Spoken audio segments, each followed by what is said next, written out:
சேலம் ஸ்டுடியோல இருக்கக்கூடிய தமிழ் மணிட்ட கேட்க விரும்புகிறேன். இந்த நீதிபதி முன்னால் இருக்கக்கூடிய விஷயங்கள் மூன்றாக இருக்குமா இரண்டாக இருக்குமா என்ற சந்தேகம் எழுகிறது எனக்கு. ஒன்று, இந்த வழக்கிலிருந்து ஜெயலலிதா, சசிகலா, இளவரசி சுதாகரன் ஆகிய 4 பேரும் முற்றிலுமாக விடுதலை செய்யப்படுவது மேல்முறையீட்டு வழக்கில், அல்லது இவர்களுடைய தண்டனை உறுதி செய்யப்படுவது. இந்த 2 வாய்ப்புகள் தாண்டி தண்டனை உறுதி செய்யப்படும், ஆனால் தண்டனை குறைக்கக்கூடிய வாய்ப்பு உண்டு. இப்படி 3 வாய்ப்புகள் நீதிபதி குமாரசாமி முன் இருக்கிறதா அல்லது 2 வாய்ப்புகள் மட்டுமே இருக்கிறதா? திரு தமிழ்மணி, நீங்கள் ஒன்றை தெளிவாக புரிந்து கொள்ள வேண்டும்.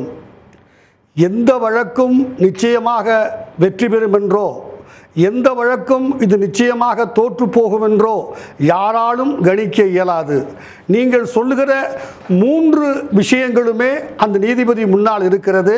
அதை தவிர அந்த வழக்கினுடைய சில அம்சங்கள் சாதகமா பாதகமா என்கிற அளவுக்கு பேசலாமே தவிர இது நடக்கும் இது நடக்காது என்று யாராலும் அறுதியிட்டு சொல்ல இயலாது.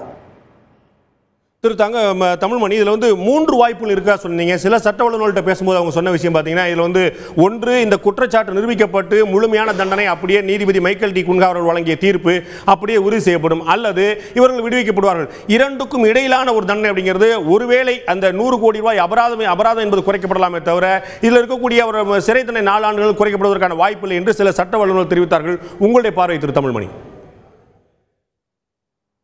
அதை உறுதியாக யாரும் சொல்ல இயலாது.